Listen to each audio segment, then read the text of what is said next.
कि इस देश का मूल मालिक भारत देश का मूल मालिक आदिवासी है और इस क्षेत्र के अंदर जहां जहां आदिवासी विस्तार का इलाका है उस इलाके के अंदर 5वें अनुसूचित धरातल पर लागू नहीं है। उस इलाके के अंदर ग्राम सभा का गठन नहीं हो पा रहा है और ग्राम सभा के फैसलों को कलेक्टर मान नहीं रहा है।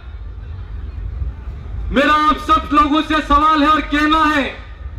कि इस मंच के ऊपर जो बोर्ड लगा हुआ है कॉन्स्टिट्यूशन, जुडिशरी, एग्जीक्यूटिव और लेजिस्लेटिव, अनुसूचित इलाका है और आदिवासी विस्तार इलाका है, उस इलाके के अंदर 5वीं अनुसूची लागू नहीं है तो 5वीं अनुसूची लागू क्यों नहीं है, यह सवाल मेरा आपसे है। और जिस ग्राम पंचायत के अंदर जहां जहां आदिवासी इलाका है वहां पर 5वीं अनुसूचित इलाके के अंदर जब से 1996 का जो पंचायत राज अधिनियम लागू हुआ 100% आदिवासियों के सरपंच और जनप्रतिनिधि बनते हैं और फिर भी वहां पर ग्राम सभा का आदेश है वो कलेक्टर क्यों नहीं मानता है। इस बात को आप लोगों को समझना होगा क्योंकि आज तक हमारे जो पुरखे थे उस व्यवस्था के अंदर गांव के गमेती हुआ करते थे, गांव के जो पटेल होते थे उसको आम सभा के माध्यम से ग्राम पंचायत के जो लोग होते थे वो तय करते थे और उस तय व्यक्ति को ही गांव का सरपंच माना जाता था। लेकिन इस देश के अंदर जब से लोकतांत्रिक व्यवस्था आई उस समय से जब से यह पार्टी आई है उस पार्टी उन्हें आज तक जितने जनप्रतिनिधि एमएलए बने, एमपी बने, उन लोगों ने विधानसभा के अंदर और लोकसभा के अंदर हमारे आदिवासियों के हक अधिकार की बात को नहीं उठाया। मेरा आप सब लोगों से कहना है और इस मौके पर मैं कहना चाहूंगा कि जिस इलाके के अंदर अगर आपने कॉन्स्टिट्यूशन की बात आती है, भारत के संविधान को बचाना है और भारत के संविधान को सही तरीके से धरातल पर लागू कराना है तो इस देश के अंदर एक व्यवस्था होती है,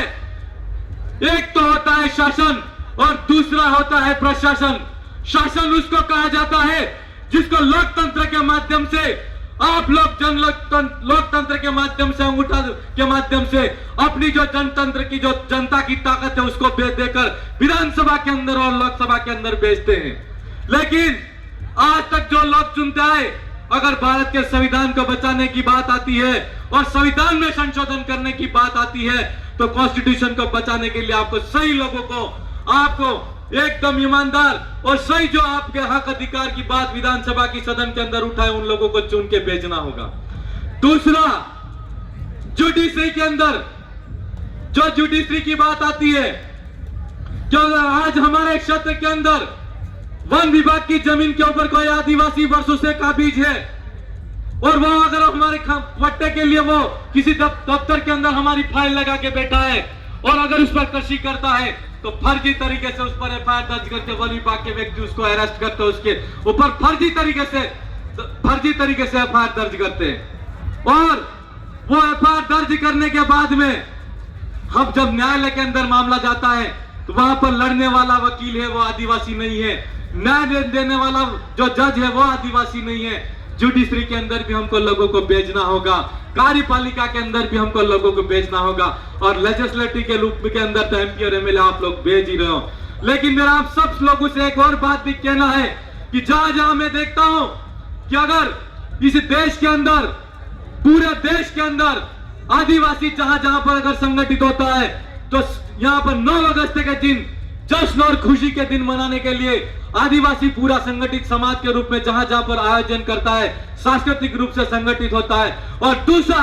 आदिवासी एकता सांस्कृतिक महासम्मेलन के दिन आता है। लेकिन मेरा आप सबको मंच के माध्यम से कहना है कि जहां जहां पर अगर आदिवासियों के साथ में अत्याचार हो, शोषण होता है, तरीके से सड़क पर आवाज उठनी चाहिए, उसी तरीके से सदन में भी आवाज उठेगी। लेकिन सड़कों पे उतरने की बात आएगी, आप लोगों को बुलंद तरीके के साथ में जिस तरीके से आदिवासी 9 अगस्त के दिन आदिवासी दिवस के दिन आप संगठित होकर मनाते हो, सांस्कृतिक दिवस एकता सम्मेलन के अवसर पर आप यहाँ पर जहां जहां आयोजन होता है आते हो, ठीक उसी तरह जहां जहां पर आदिवासियों के साथ में अत्याचार शोषण होता है आपको संगठित रूप होकर एकता के साथ में शोषण होने वाले व्यक्ति के साथ में खड़ा होना है। आप सब साथियों ने मेरी बात को सुना, उसके लिए मैं आप सबको खूब